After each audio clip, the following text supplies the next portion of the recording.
Hello students, I am Mrs. Wasima Sayyed going to teach you Environmental Studies Part 1 Standard 4th.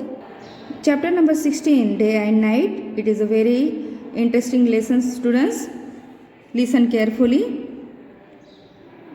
Shevanta wakes up at a quarter to 7 every morning. What differences do you see in the two pictures? What causes these differences? See this is the picture students. There is the difference. What is the difference between these two pictures? One is in the dark and one is in the light. So this is the daytime, this is the night time. How day and night occurs? Let us see. दिवस आणि रात्र कशी होतात?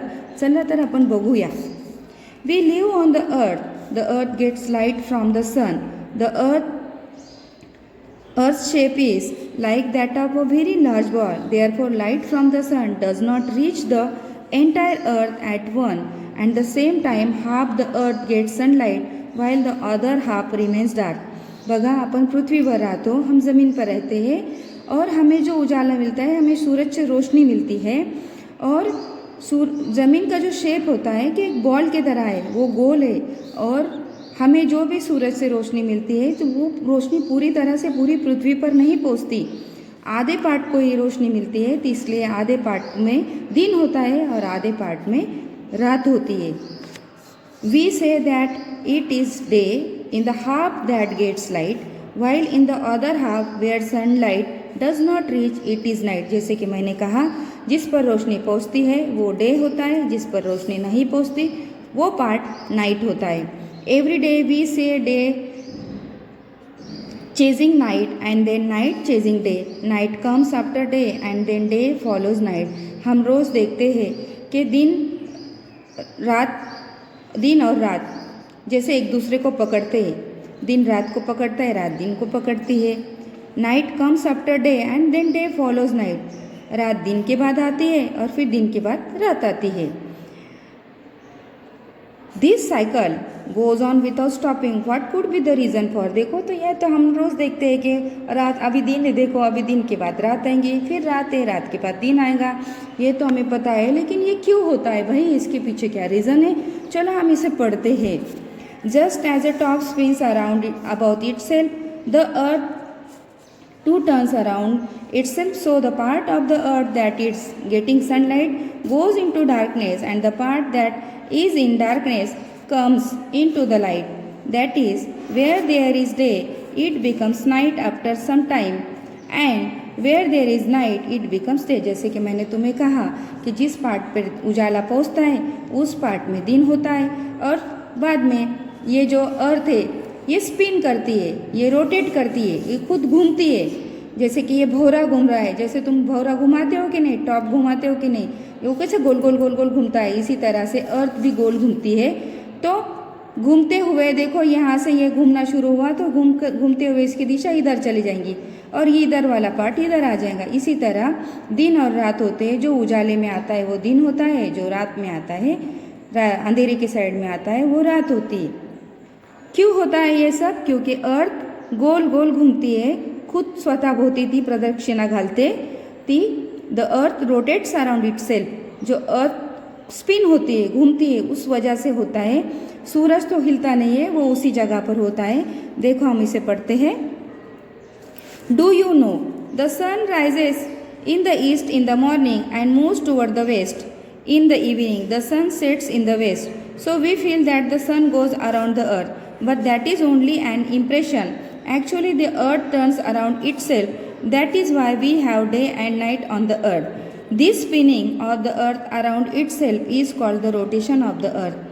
देखो बच्चों कि हम सोचते हैं कि सूरज निकला, सनराइज हुआ, सूर्य निकाला बोलते, सूर्य उगोला, हाँ, वो ऐसा ऐसा घूमते घूमते घूमते हमें इधर सूर्यास्त होते हुए दिखता है. दोपहर में यहाँ दिखता है, जैसे कि ये सूरज है, यहाँ से सन स्टार्ट हुआ है, यहाँ से निकला, फिर ऊपर गया यहाँ दोपहर में, फिर शाम में हमें डूबते से दिखता है. इधर ईस्ट है, इधर वेस्ट है. हम देखते हैं क्या ईस्ट में से निकला, वेस्ट में गया. हमको लगता है कि सूरज घूमता है. एक्चुअली सूरज नहीं घूमता है, वो तो एक ही जगह पर है. जैसे कि ये बैटरी है, ये लाइट है, ये एक ही जगह से प्रकाश का स्रोत है, ये एक ही जगह पे घूम के आ रहा है, ये टॉप घूम रहा है. इसी तरह से हमारी धरती भी रोटेट होती है. तो ये भाग घूम करके जब यूं यूं करके जाता है तो इधर जाएगा, समझे। इसी तरह यहाँ है तो सूरज के सामने है, यहाँ है तो सूरज से थोड़ी दूर है, यहाँ है तो सूरज पूरा डूब जाएगा। इसी तरह हमें सूरज डूबते से दिखता है क्योंकि हम घूमते हैं, सूरज नहीं घूमता, वो तो एक ही स्थान पर है। The spinning of the earth around it self is called the rotation of the अर्थ। स्वतःभोवती जे प्रदक्षिणा घालते ती गोल गोल फिरते पृथ्वी, किंवा जो धरती है जो खुद गोल घूमती है उसे हम रोटेशन कहते हैं, जो स्पिन होती है उसे हम रोटेशन कहते हैं। The whole day has 24 hours, but are there always 12 hours of daylight and 12 hours of darkness? If that were true, we would have sunrise every morning at 6 o'clock and sunset every evening at 6 o'clock. अगर हमने सोचा कि पूरा दिन 24 hours का है और उसमें 12 घंटे का दिन है और 12 घंटे की रात है, तो हमेशा सनराइज़ 6 बजे होगा और सनसेट भी रात को शाम में 6 बजे होगा बच्चों। तो देखते हैं आगे क्या है। ट्राई दिस है। Some calendars given times of sunrise and sunset for every day. Take such a calendar for this year and use to complete the following tables. ये ट्राय दिस आहे। कॅलेंडर पे देखो सनराईज सूर्यास्त आणि सूर्योदयाची वेळ लिहिलेल्या असतात, त्याच्यावरून तुम्ही ठरवू शकता की सूर्य एकाच वेळी एकाच टाईमला उगवत नाही, दिवस आणि रात्र छोटे मोठे सुद्धा असू शकतात। What do you see? In November the sun rises a little later every day while it sets a little earlier every day. नोव्हेंबरमध्ये आपण काय बघतो, आत्ताच नोव्हेंबर महिना होऊन गेला की सूर्य हा उशिरा उगवतो पण मावळतो थोडा लवकर। In the month of May the sun rises a little earlier every day and sets later every day. आणि मेमध्ये आपण काय बघतो की सूर्य थोडा लवकर उगवतो आणि मावळतो थोडा उशिरा। म्हणजे आता सूर्य 6:15ला किंवा आजचा जो टाईम आहे त्याला 6:15ला मावळतो आणि मे महिन्यामध्ये तो 7:15ला मावळतो, म्हणजे एका तासाचा फरक पडतो। What does this tell us? In November the days become shorter and shorter while nights become longer and longer. आता बघा याच्यापासून आपल्याला काय सांगायचं आहे का, नोव्हेंबरमध्ये आपल्याला बघतो का दिवस छोटा छोटा होत जातो आणि रात्र मोठी मोठी होत जाते, परंतु मेमध्ये दिवस हा मोठा मोठा होत जातो आणि रात्र छोटी छोटी होत जाते। The days become longer and longer while the night become shorter and shorter. Thus we are now are sure that day and night are of the 12 hours each all year around. आता बघूया काय आहे गंमत, आपण बघू। The phenomenon of 12 hour long day and 12 hour long night can be observe on 21 March and 22 September. 12 तासाचा दिवस आणि 12 तासाची रात्र हे फक्त आपण 21 मार्च किंवा 22 सप्टेंबर याच दिवशी बघू शकतो। बाकीच्या दिवसामध्ये काही मिनिटांचा फरक तुम्हाला बघण्यात येईल। आणि फेनोमेनन हा हे सायंटिफिक कंटेस्ट आहे, तर त्याचा अर्थ आहे आउटस्टँडिंग।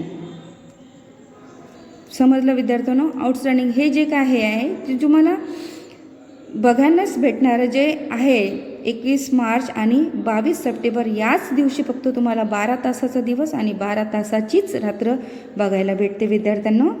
आता आपण बघूया दिवस आणि रात्र छोटे मोठे कधी असतात आणि समान कधी असतात। On March 21 day and night are both 12 hours। आता मी तुम्हाला सांगितलं का 21 मार्चला दिवस आणि रात्र 12-12 तासाचे असतात। Then in our part of the earth daytime increases slowly and nighttime decreases.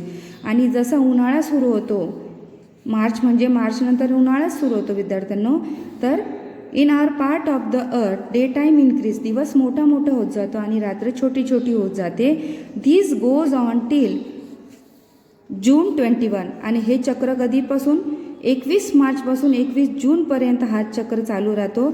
आणि 21 June our day is the longest and the night is the shortest. बघा 21 मार्चपासून जे दिवस वाढायला सुरुवात होते तर 21 जूनपर्यंत सतत दिवस वाढत राहतो आणि 21 जूनला सर्वात मोठा दिवस घोषित केला जातो। या दिवशी दिवस सर्वात मोठा असतो आणि रात्र सर्वात छोटी असते विद्यार्थ्यांनो, म्हणजे सूर्य अति लवकर उगवतो आणि उशिरा मावळतो। फ्रॉम जून 21, आता 21 जून मोठा जून झाला की नाही, मोठा दिवस झाला की नाही 21 जून, मग 21 जूनपासून परत दिवस छोटा व्हायला सुरुवात होते. एक एक मिनटापासून एका तासापर्यंत डिफरन्स जातो बघा विद्यार्थ्यांनो. कसा जातो बघूया. In R part of the earth day time become shorted and shorter and nights become longer. आणि अशा प्रकारे दिवस छोटा छोटा होत जातो आणि रात्र मोठी मोठी होत जाते. दिस गोज ऑन टिल सप्टेंबर 22. म्हणजे 21 जूनपासून 22 सप्टेंबरपर्यंत दिवस हा छोटा छोटा होत जातो आणि रात्र मोठी मोठी होत जाते. On September 22 our day is of 12 hours and night is of 12 hours. बघा परत 22 सप्टेंबरला आपल्याला दिवस आणि रात्र समान झालेले दिसतात. परत इथून चक्र सुरू होतं बघा कसं. Days continue become shorter. आता शॉर्ट कारण 21 जून हा सर्वात मोठा दिवस होता. आत्ताच आपण पाहिलं तेव्हापासून दिवस छोटा छोटा व्हायला लागला. छोटा होता होता तो कोणत्या स्थितीवर आला. दिवस रात्र सेमच्या स्थितीवर आला. मग दिवस रात्र आता परत सेम झाल्यानंतर परत आता दिवस छोटा व्हायचा आहे. परत दिवस छोटा व्हायला सुरुवात झाली तर असं छोटं होता होता तो दिवस गेला 22 डिसेंबरपर्यंत. 22 डिसेंबरला दिवस सर्वात छोटा असतो आणि रात्र सर्वात मोठी असते. On December 22 our night is the longest and the day is the shortest. From December 22nd the day grows longer and night shorter. परत चक्र सुरू होतं बघा. एकदाची रात्र पूर्ण छोटी झाली आणि दिवस मोठा झाला किंवा रात्र मोठी झाली आणि दिवस छोटा झाला, तिथून चक्र बदलायला सुरुवात होते. आता इथं रात्र खूप मोठी झाली आहे आणि दिवस छोटा झाला आहे. परत 22 डिसेंबरपासून आता बघा तुम्ही अनुभवत असाल का तुम्हाला दिवस मोठा मोठा होताना दिसतोय. सूर्य लवकर उगवताना दिसतोय, थोडा उशिरा मावळताना दिसतोय. December 22nd the days grows longer and night shorter. This goes on till 21 March. मी आत्ताच तुम्हाला सांगितलं 21 मार्चपासून सुरुवात केली, परत आपण 21 मार्चपर्यंत आलो विद्यार्थ्यांनो. From March 21 this cycle repeats itself. Note that these days may vary a little. Do you know? सगळ्यात शॉर्टकट तुम्हाला सांगते, लक्षात ठेवा विद्यार्थ्यांनो. थोडं गोंधळलाही जरी असाल पुन्हा पुन्हा व्हिडिओ ऐका. When the days are longer and the nights are shorter it is summer. दिवस ज्यावेळेस मोठे असतात आणि रात्र छोटी असते त्याला आपण समर सीझन म्हणतो, उन्हाळा म्हणतो. When the nights are longer and the days are shorter it is winter. ज्यावेळेस रात्र मोठी असते आणि दिवस छोटे असतात त्यावेळेस आपण त्या सीझनला विंटर सीझन म्हणतो, हिवाळा सीझन म्हणतो. व्हॉट वी लर्न, जरी तुम्हाला लेसन समजलं नसेल तर हे इन शॉर्ट दिले. व्हॉट वी लर्न, तुम्ही याच्याकडे लक्ष द्या विद्यार्थ्यांनो. As the light of the sun does not reach the whole earth at the same time, there is daylight on half the earth while there is darkness on the other half. आता इथं दाखवलं आहे बघा. As the light of the sun does not reach the whole earth at the same time. म्हणजे सूर्याचा प्रकाश आहे हा एकाच वेळी पृथ्वीच्या सर्व भागावर तो पोहोचत नाही. There is daylight on half, म्हणजे अर्ध्या पार्टवर प्रकाश असतो आणि अर्ध्या पार्टवर अंधार असतो, त्याला डार्कनेस म्हणतात. ज्यावर प्रकाश असतो तो दिवस, ज्यावर अंधार असतो तो रात्र. The earth spins around itself. Earth spins, मी तुम्हाला आधीच बोलले, स्पिन्स म्हणजे स्वतःभोवती फिरणे, त्याला आपण रोटेट म्हणतो, रोटेशन म्हणतो. ती अर्थ स्वतःभोवती रोटेट होती. So the part that faces the sun goes into darkness and the part that is in the dark comes into the light. म्हणजे ती स्वतःभोवती फिरल्यामुळे अंधारातला पार्ट परत सूर्याकडे येतो, सूर्यातला पार्ट परत अंधाराकडे जातो. That is why we have day and night on the earth alternately. आलं लक्षात? दिवस आणि रात्र कसे होतात? We can observe that the 24 hours of the day are divided into 12 hour day and 12 hours night on 21 March and 22 September. आता बघा मी तुम्हाला सांगितलं आहे 21 मार्च आणि 22 सप्टेंबरला दिवस आणि रात्र सेम असतात. या दोन स्थितीमध्ये दिवस आणि रात्र सेम होतात. From December to June the day gets longer. डिसेंबरपासून ते जूनपर्यंत दिवस मोठा मोठा होत जातो. From June to December the day gets shorter. परत जूनपासून चक्र सुरू होते तर डिसेंबरपर्यंत दिवस छोटा छोटा होत जातो. तर अशा प्रकारे हा लेसन आहे विद्यार्थ्यांनो. I hope you understood. Okay, bye bye.